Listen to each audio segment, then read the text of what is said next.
Good morning students. बेटे आज हम करेंगे अपना नेक्स्ट टॉपिक अबाउट आर्ग्यूमेंट्स। तो डेफिनेशन दी गई है the an argument is a statement which assets that given set of propositions say P1, P2, so on Pn taken together gives another preposition P। कि हमें बहुत सारे सेंटेंसेस दिए गए हैं P1, P2, Pn। अब उनसे ये हमने टिल्ट का साइन यूज़ किया बेटे, ठीक है, टर्न स्टाइल। इनको हमने इस तरह से एक्सप्रेस करना है इकट्ठे लेके कि एक नई प्रपोजिशन फॉर्मुलेट हो जाए। तो then these statements are called premises, मतलब हमें प्रायर इन्फॉर्मेशन इनकी दी गई है, या इनको अजम्पशंस भी हम बोल सकते हैं। एंड पी जो होगी वो क्या होएगा हमारे पास, कंक्लूजन। फाइन। तो वैलिड कब होएगा आर्गुमेंट और इनवैलिड कब होएगा? वैलिड नाम से ही क्लियर है, अगर इसका रिजल्ट ट्रू आ रहा है तो then it is called fine valid argument, otherwise it is called fallacy, कि रिजल्ट जो है वो फॉल्स रिजल्ट दे रहा है आर्गुमेंट करने के बाद। कंक्लूजन किस टाइप का आ रहा है? An argument P1, P2, P3, so on Pn turns trial P is true if P is true. कहते हैं कि अगर इसका रिजल्ट ट्रू आएगा, वो किसके ऊपर डिपेंडेंट होएगा, कि जो हमारा कंक्लूजन आया। अगर कंक्लूजन ट्रू है तो हम क्या बोलेंगे, whenever all the premises are true, otherwise the argument is false. And if our argument is true it is called valid argument, and if it is false argument then it is called fallacy.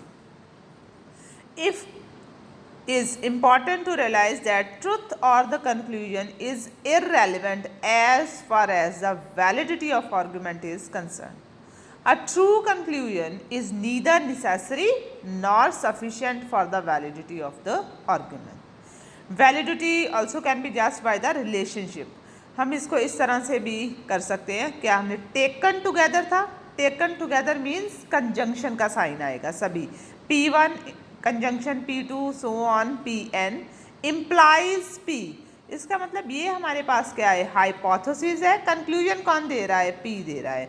तो implies में हमने conditional में यही पढ़ा था कि ये टटोलॉजी कब बनेगा, अगर ये मेरे पास प्रेमिसेस भी ट्रू और रिजल्ट दे रहे हैं और कंक्लूजन भी ट्रू रिजल्ट देगा, then it is a tautology. Example के थ्रू हम इसको एक्सप्लेन करते हैं। अब क्या कह रही है फर्स्ट एग्जाम्पल हमारे पास, it says test the validity of if he works hard.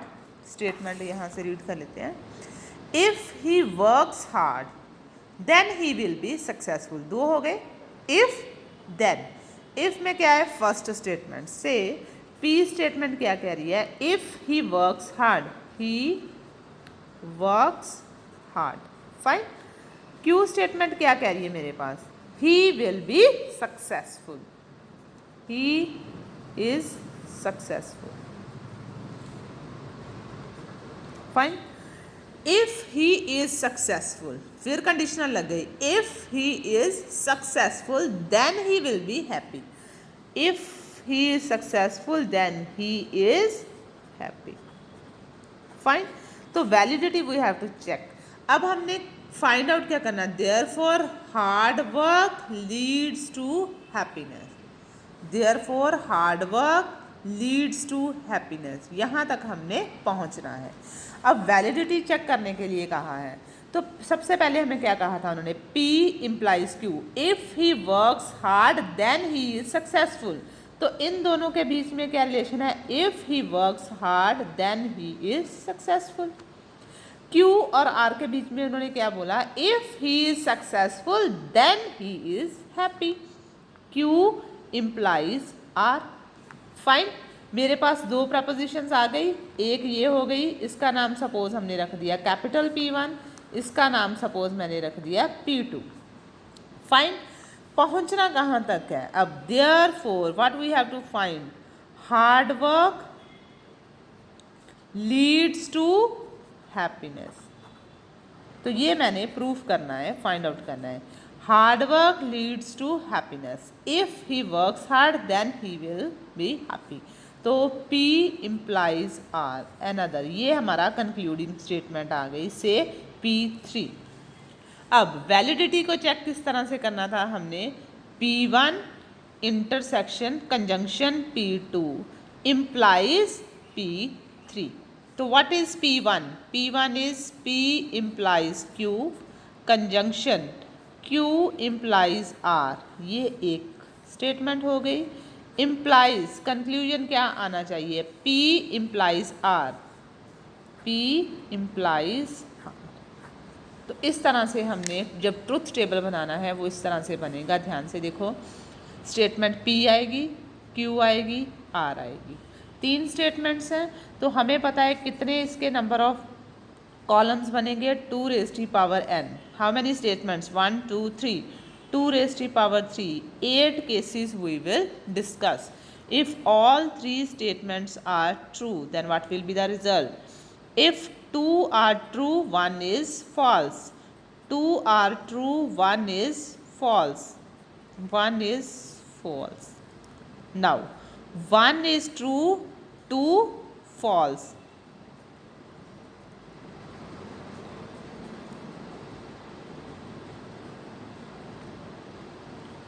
Two false, two false, true, false, false. How many cases discussed? 1 2 3 4 5 6 7, when all are false, when all are true, when all are false. 1 false, 2 true, 2 false, 1 true, all 8 cases. Firstly we have to find out P implies Q. P implies Q means P is our hypothesis and Q is our conclusion, and the result is dependent upon the conclusion. P implies Q, result will be true. T, it will be true, false, true, false. Both are false, result will be true. False, true, true. Both false, result will be true. Q implies R. Q is hypothesis, R is conclusion. Q implies R. True, false, true, true. Both are false, result will be true. False, true, conclusion true. True, false, conclusion false. Both false, conclusion will be true. Next, P implies R आएगा कैसे? How P implies R? P hypothesis, R is conclusion. Hypothesis, conclusion. Hypothesis, conclusion. Hypothesis, conclusion. Hypothesis, conclusion. Conclusion. F T. F. True, true. Fine. ये आ गए हमारे direct results. अब हमने verify करना था, ठीक है। तो वेरिफिकेशन में सबसे पहले P implies Q, Q implies R, इसके लिए मैं क्या यूज़ करूँगी, कंजंक्शन। कंजंक्शन इस तरह से आएगी, तो हम लिख सकते हैं P1 conjunction P2। Fine, this is our P1, this is our P2। Conjunction, when both are true, only then the value of conclusion will be true. Both are true. 1 true, 1 false. 1 true, 1 false. Both are true. Both are true. Both false. Both are true. Now what we have to find out? P1 conjunction P2 implies P3. So this is our P3. Now next is P1 conjunction P2 implies P3। उसके लिए हमने क्या result आएगा, यहाँ पे ये result निकलेगा P1 conjunction P2 implies P3। Conjunction is here. Fine. This is our hypothesis and this is our conclusion. This is our concluding statement. तो ये मेरा हाइपोथेसिस का काम कर रहा है और ये मेरा कंक्लूजन का काम कर रहा है। तो hypothesis true, conclusion true. Fine. Next,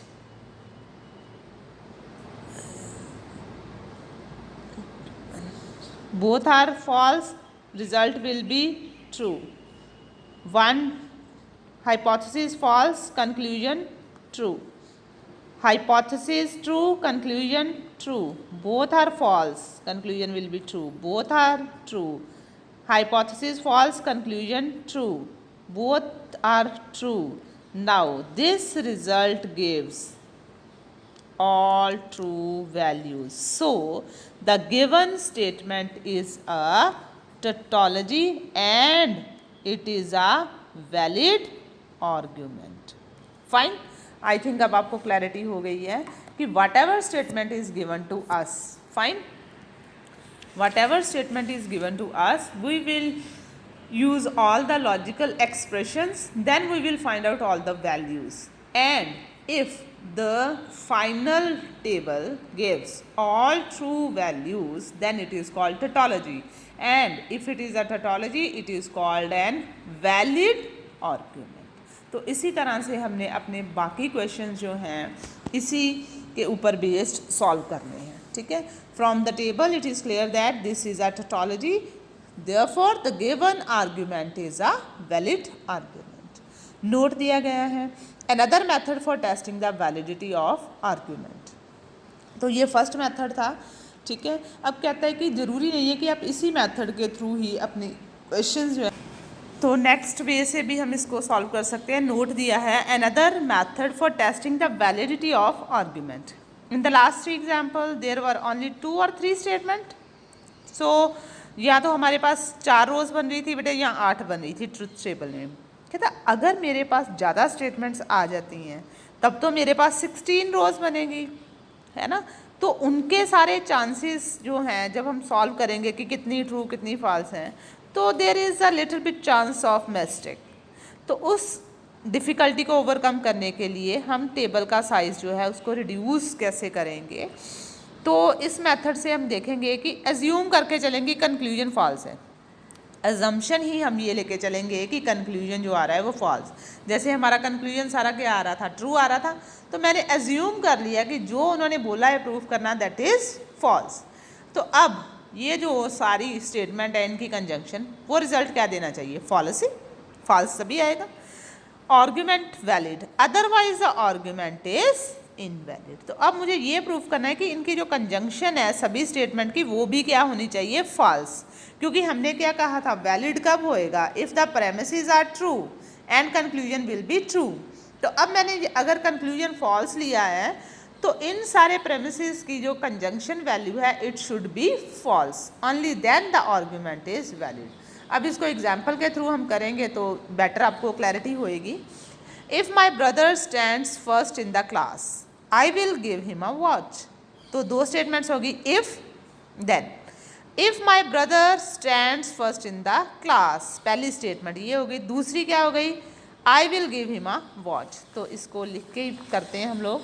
first statement हमारे पास क्या आ रही है बेटे, statement P, my brother stands first in class. Second statement क्या आ गई, I will give him a watch. I will give him a watch. Fine. तो इसका मतलब ये क्या हो गया, P इन दोनों की कनेक्टिव कैसे होगी, if P then Q. Fine. Hypothesis, conclusion. Next, either he stood first और I was out of station. Either he stood first और I was out of station. तीसरी स्टेटमेंट क्या बन रही है, I was out of station. I was out of station. Fine. अब either word आ रहा है. ईदर मीन्स पी की डिसजंक्शन किसके साथ आनी है, आर के साथ. कैसे, I will, either he stood first, P के साथ आर का रिलेशन किस तरह से आएगा, ईदर ही स्टूड फर्स्ट और I was out of station. इन दोनों के बीच में कनेक्टिव साइन कैसे बनेगा? और है तो disjunction, P disjunction R. Fine. Find out क्या करना है? Therefore what I have to proof क्या करना है हमने? Therefore I was out of station. कहता अगर मैंने उसको वॉच नहीं दी, I did not give my brother a watch this time, what is the reason behind it? I was out of station. Out of station के लिए हमारे पास are है, तो आर के लिए उसको वॉच नहीं मिली है, मतलब negation of Q, negation of Q, did not get a watch। Reason क्या था उसका? क्या कंक्लूजन आया? I was out of station। तो ये मेरी कंक्लूडिंग स्टेटमेंट है। तो लॉजिकल ग्राउंड पे आपको सारा क्लियर हो गया। P implies Q। If he stood first in class, he will get a watch। Fine। If he did not get watch this time, I was out of station। Fine। Either he stood first or I was out of station। और है तो ये distinction का sign P और R के लिए, ठीक है। तो अब आर्ग्यूमेंट, अब मैंने ये मान लिया कि ये जो मेरा कंक्लूजिंग स्टेटमेंट है, this is our concluding statement ना, कंक्लूजन मैंने मान लिया कि फॉल्स है। फाइन। कंक्लूजन, 4 स्टेटमेंट्स है मेरे पास, sorry 3, P, Q and R। R को मैंने ले लिया फॉल्स। अब 8 केसेस हैंडल नहीं होंगे, 2 ही होंगे। क्यों?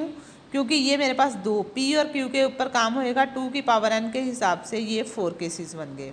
दोनों ट्रू, फाइन, या दोनों फॉल्स, या एक ट्रू एक फॉल्स, एक ट्रू एक फॉल्स। फाइन। आर को हमने ले लिया कि वो फॉल्स कर रहा है, फॉल्स ही वैल्यू दे रहा है।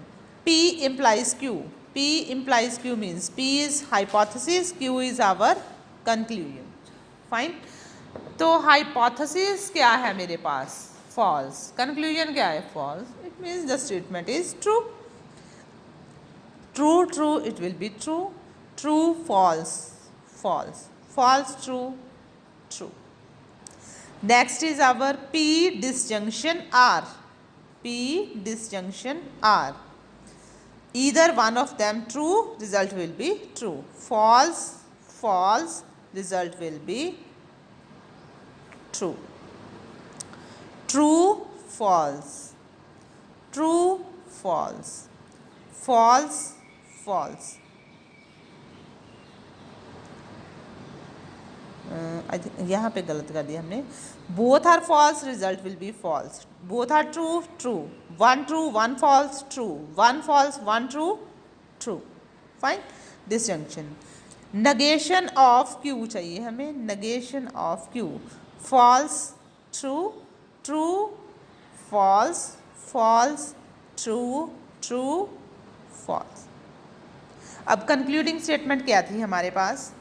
These are, this is our P1, this is our P2 and this is our P3 statement। Fine. तो इनके साथ अब हमारा क्या बना logic? P implies Q, conjunction P disjunction R implies, क्या इम्प्लाइज करेगी? इसकी कंजंक्शन किसके साथ आ रही है? negation ऑफ क्यू आ रही है, क्योंकि आर तो हमने ऑलरेडी सेलेक्ट कर लिया है। Conjunction with negation of Q, conjunction with negation of Q. क्या रिजल्ट आएगा बेटे? हमने ये निकाले ही हुए हैं, बस इंटरसेक्शन ही देखनी है हमने अब सबके बीच में। तो जब मैंने इंटरसेक्शन देखनी है तो ट्रू रिजल्ट कब आएगा? When all are true. If one of them is false, the result will be false। negation is here, disjunction is here, P implies Q is here। True, false, true। If either one of them is false, result will be false। True, true, false, false, false, true, true, it will be false। True, true, false, result will be false। तो जो हम proof करना चाहते थे वो proof हो गया बेटे, right. This is again a valid argument। Why? If the conclusion is false and all the conditions we will solve gives result false, then this is a valid argument. ठीक है, so we are having two methods. One method is we will discuss all the cases, and the second is we assume result या conclusion is false. If the conclusion is false, then we have to prove all the premises are giving result false. ठीक है, तब भी ये statement हमारे पास कैसा result देगी, valid argument का रिजल्ट देगी. फाइन. तो इसी तरह से हमारी नेक्स्ट थर्ड एग्जाम्पल है, फोर्थ एग्जाम्पल है. तो you can use any method. ठीक है, अगर आपके पास 3 ही स्टेटमेंट हैं तब तो कोई प्रॉब्लम नहीं आएगी. You can check with this method also. Fine, तब भी हमारे पास रिजल्ट आ जाएगा. सिमिलरली फोर्थ एग्जाम्पल है, तो इसको भी आप किसी भी फॉर्म में रिजल्ट को सॉल्व कर सकते हो. आज के लिए हमारा इतना ही टॉपिक है. आर्गूमेंट्स को आप अच्छी तरह से करके देखो, एक्सरसाइज के क्वेश्चन सॉल्व करके देखो. अगर कोई प्रॉब्लम्स आ रही है then you can tell me. Thank you so much.